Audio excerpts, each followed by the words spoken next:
From Washington, the McLaughlin Group, the American original.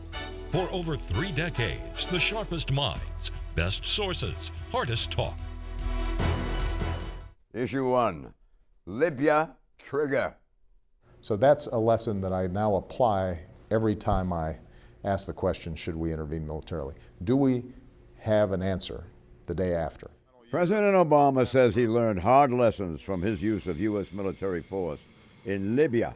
That action 4 years ago this month helped Libyan rebels remove dictator Colonel Muammar Gaddafi from power. But chaos filled his vacuum. Today, Libya is divided between a divided government, Islamist militias and terrorist groups, including Ansar al-Sharia, and the Islamic State, or ISIS. ISIS now holds more than 100 miles of Libya's Mediterranean coastline and is plotting attacks against the West. In response, U.S., British, and French Special Operations Forces are now operating in Libya. And note this, last month, U.S. military airstrikes killed about 40 ISIS fighters, including a mid-level commander. Question, should the U.S. deploy more ground forces against ISIS in Libya? Pat Buchanan. John, you know, General Petraeus said on the way up to Baghdad, tell me how this thing ends. We know how it ended in total disaster in Iraq. It ended in disaster, I think, in Afghanistan, which is going to revert to the Taliban after 15 years when we leave. And look, Obama did the same thing. With Hillary Clinton pushing him, we knock over that horrible Gaddafi, and now we got ISIS, something far worse in terms of the United States. Now, there's a real push on in Europe and also in the United States to intervene in there militarily with troops on the ground because ISIS is a real enemy. It's very close to Europe there. I don't know if they're going to do it, but I'll tell you, John, I don't think Barack Obama is going to send an army in there. And I think we ought to think very seriously and long before we send another army back into the Middle East. Mm-hmm. What role can the U.S. play? Well, first of all, the Libya intervention was not a U.S. unilateral operation. It was a NATO-led intervention, and I agree with you. Everybody fell down on the job once they got rid of Gaddafi. Chaos reigns, and it's now becoming really a haven for ISIS. So I can't say anything good about Libya, but we are hearing a lot of loose talk, particularly on the Republican side, about being really tough. And when you press them, most of the candidates don't really advocate sending ground troops in, but Donald Trump is beginning to talk about sending 20 to 30,000 troops in. And that is echoing, I think, what Lindsey Graham and John McCain have been saying for some time. And Trump, in his usual grandiose manner, says, don't worry, they'll be coming home really fast. We'll get the job done really quickly. Right. I hope nobody falls for that. Yeah, who's ever done that before? Right. Did President Obama make a strategic mistake in January of 2014 by dismissing ISIS as a, quote, JV squad, unquote? Yes or no? Yes, manifestly. But I think in Libya's case, what you're going to see is the formation of the government, and it's slowly moving forwards. There will be that continued and necessary continued deployment of special forces there from the West. The French taking a leading role because of the Paris attacks. And that allows you to, gather intelligence, direct airstrikes, etc. And then hopefully with the newly aligned Libyan government, which won't be, it's a patchwork thing, you can begin to push ISIS out of those coastal strongholds. But I would say, in agreement with Pat and Eleanor, the person I look to, Pat mentions Petraeus, tell me how this ends, but I think Robert Gates, former defense secretary, said, the next time an American president wants to invade another major Middle Eastern country, he should have his head checked. I think we do need to, I have to say, I have my disagreements about what we do need to do more in Iraq and Syria, but again, I think there has been a fundamental structural learning curve from both Democrats and Republicans about the legacy of Libya, because quite frankly,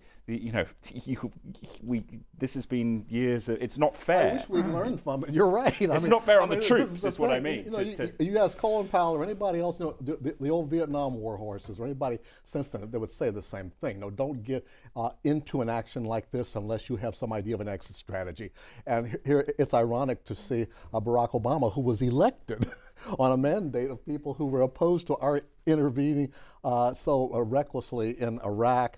that he's gotten involved in the same thing. And I mean, with the best of intentions, as always, the initial idea was to stop Gaddafi.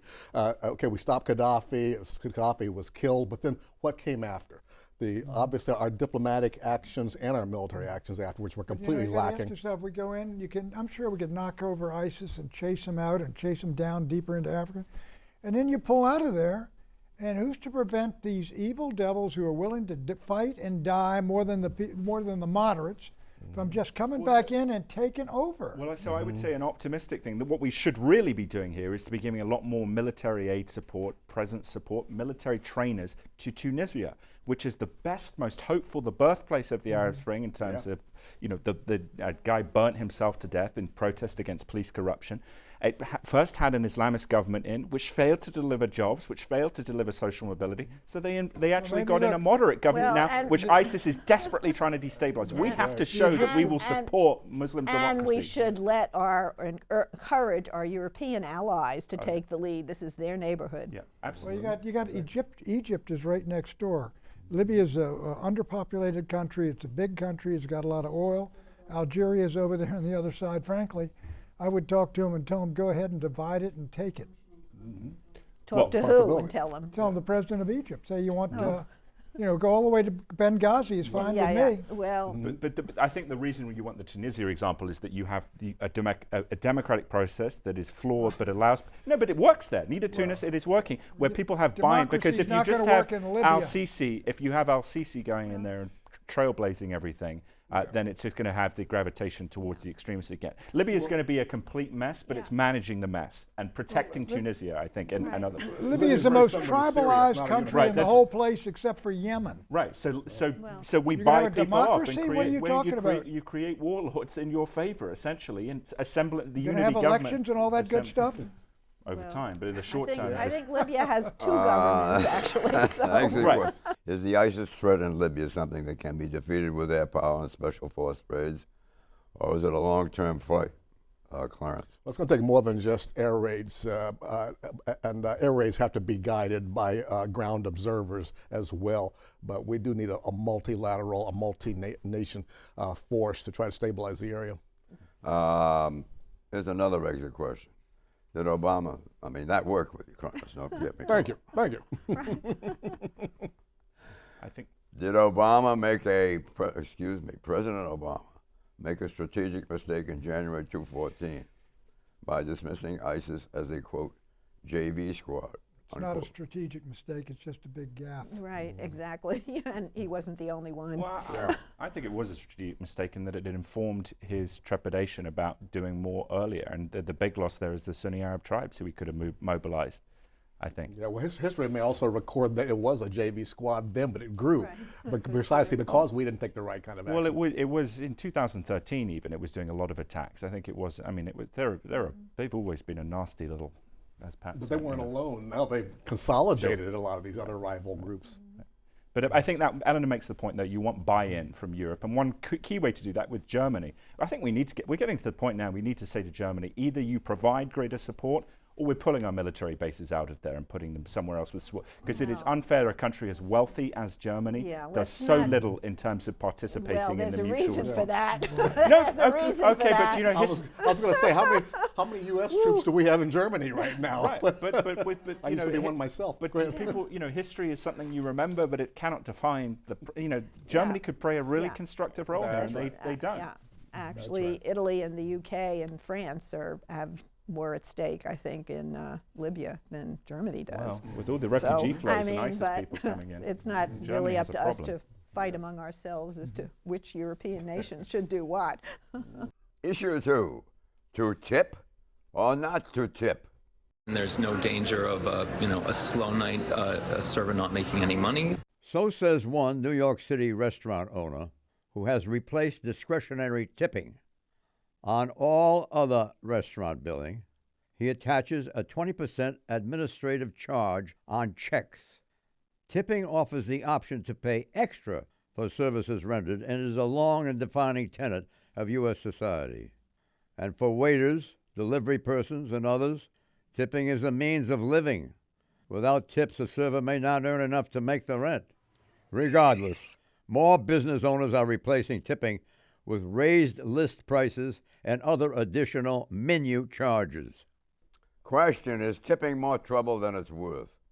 And should we send it to the trash can? I ask you, Pat. No. I think the restaurant can do what it wants. But the idea to me of tipping, it's much more of a human communication with the people who are serving you dinner. And if you're known as a good tipper, it says thank you very much for the service. And I think people appreciate it, and I think it helps basically in terms of the communication between the folks serving and the folks making the dinner and the folks who are enjoying the meal.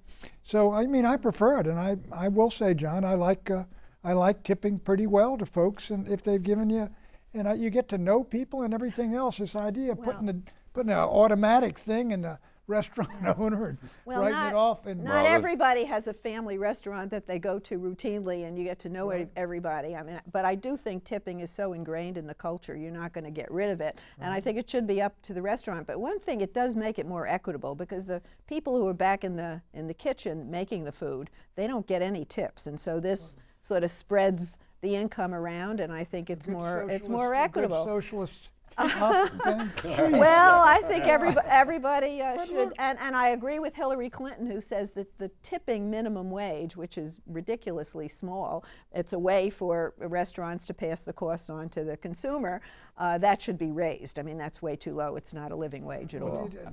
I think it's better that you retain the system, because you want the best people in the best positions where they can earn more. There's no surprise you go to a higher-end restaurant that the servers there tend to be better, because these are people who've got that experience and learnt those skills and are now earning some really good paychecks off those tips.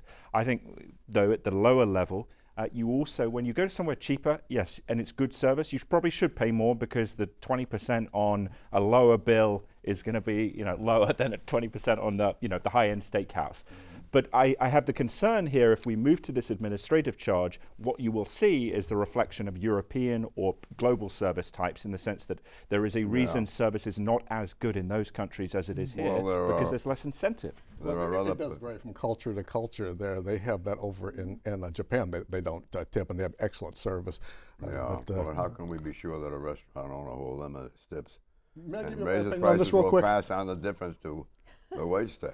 May I give you my opinion on this? Because I happen to have a son who's a tipped worker right now, and so I've got a different perspective now. As a consumer, I don't mind it, but as someone who knows someone who was a worker, it's true that National Restaurant Association has done a very good job of lobbying government to have this separate minimum wage for tipped workers, and it just increases inequality out there. And what is the government getting into the thing for heaven's sakes? Well, Pat, the government's there. And then they're going to orders everybody in all personal relationships. The National Restaurant Association is called the other NRA, because that's what it is. It's a very powerful lobby, and they defend tipped workers. They defend a lower minimum wage for people who work in these service industries. And more and more people are working in these service industries now because of the decline of manufacturing in this country. What's going to happen to your K Street lobbyists in the age of Trump?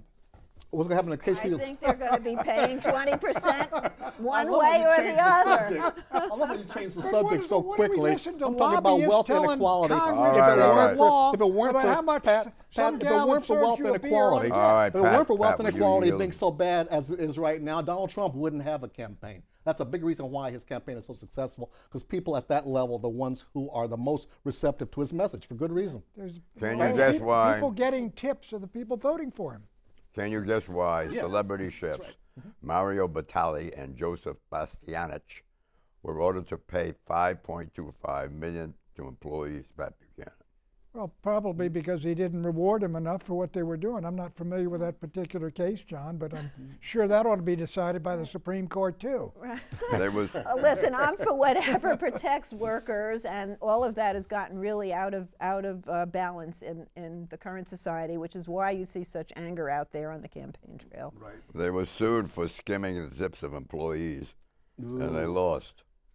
Well, good. It's naive to think higher menu prices mean higher wages. It's naive to think that higher menu prices means higher wages. It's also That's right. naive to think that lower menu prices means higher wages. It's also naive to think and people I can just wouldn't on a automatically. I It's wouldn't based on a- automatically regard every restaurant owner as a shyster who's out there to bilk people. When you research this issue, you see plenty of new restaurant owners who are coming into this with a very idealistic view and really do want to share the My guess is profits the of the people who- business. My guess is the people who really serve you well and love doing it prefer the tips because they do better. Not And the if they're people back who in are the just kitchen throwing preparing the it. throwing the dish in There front is of you and also- moving there out is also don't an like issue here tipping. that I fear that if you change the system, you would actually see a reduction in server employment because the restaurant owners would say, well, we've got a 20% admin charge on every check.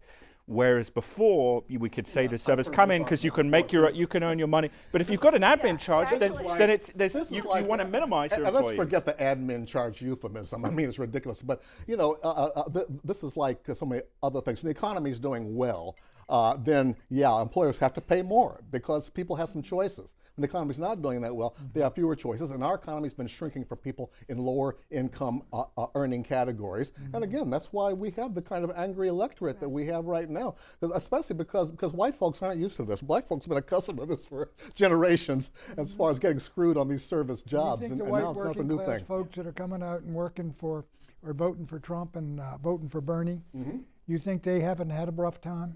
I think they've had a rough time, and they're having a time that all I'm saying is you're seeing all this anger among white folks now because they didn't have the same kind of squeeze before. For 50 years now, our economy's been squeezing people in the lower income brackets. We haven't had a minimum wage increase since the late 70s. This is all bubbling up now with this new kind of anger we see on the right. When I first came out here, I was waitering for my money. That's how I made rent. I waited too. Right, but the problem is, and this is why I worry so much about things like the minimum wage, who is going to suffer at that point, or the admin charge? It's the person at the bottom of the ladder who's trying to get experience, skill to build up there. And they're going to be priced out the market. That's They're always suffering now. that's always the argument the corporate barons make. And economists, the majority of economists. Same arguments they make against you can't do anything about climate change because that'll hurt the incomes of. When all of these things, if they sort out, everybody will do better. Well, let's see what happens this is a good thing in the coming years because you see in places like Seattle with $15, New York, San Francisco. Right. We'll see what the economies do. Maybe I'm wrong. Maybe We're already seeing it. We'll We're see. already seeing it now. You can go out there and see restaurants are closing up right and left. But when the economy's doing well, the real minimum wage is higher than the federal minimum wage because of simply the fact that labor is more in demand. Well, You sure? Absolutely. Yes. What's more likely if tips are eliminated, that owners will pass on earnings from higher prices to wait staff, or that owners will pocket those price increases for themselves? I think that's an exit question. There's no doubt about it. Some owners will simply take the money and not give it to employees. But some people, even with the admin charge, I think will tip a little extra for the waitresses or the waiters if they do a good job. Yeah, and if owners behave badly, they're going to have a lot of turnover, and that's not worth it, and it's going to be counterproductive. So, I mean, I think you start with the premise that restaurant owners are trying to do the right thing, and that's where I am. Yeah. I think the fundamental underpinning of U.S. society is that you want to empower people with opportunity. Absolutely right. There's not enough opportunity for a lot of people at the moment. We need to work big time on that. But if you have a situation in which people are priced out of the market, you want the best people to be having opportunities to earn more and develop. Well, so let's speak to how the restaurant business is a very tough business. People operate very close to the margin.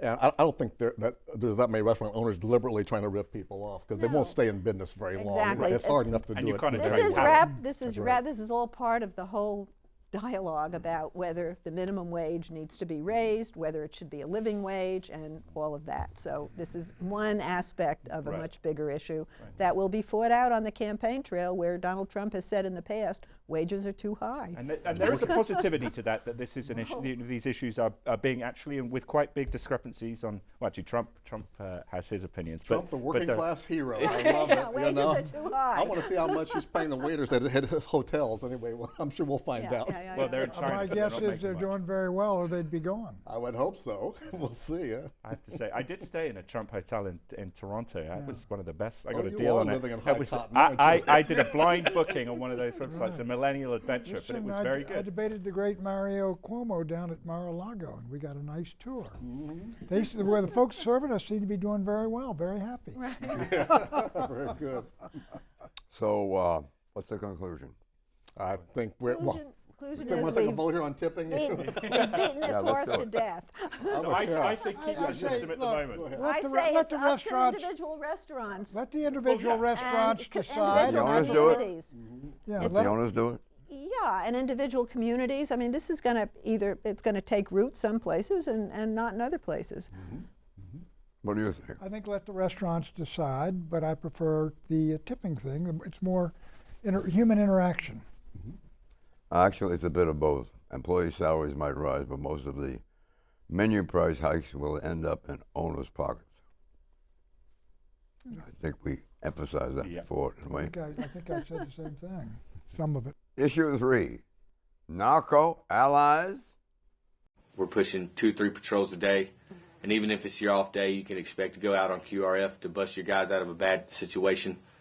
As Azam Ahmed noted for the New York Times, Helmand Province, Afghanistan, is awash with a thriving opium trade.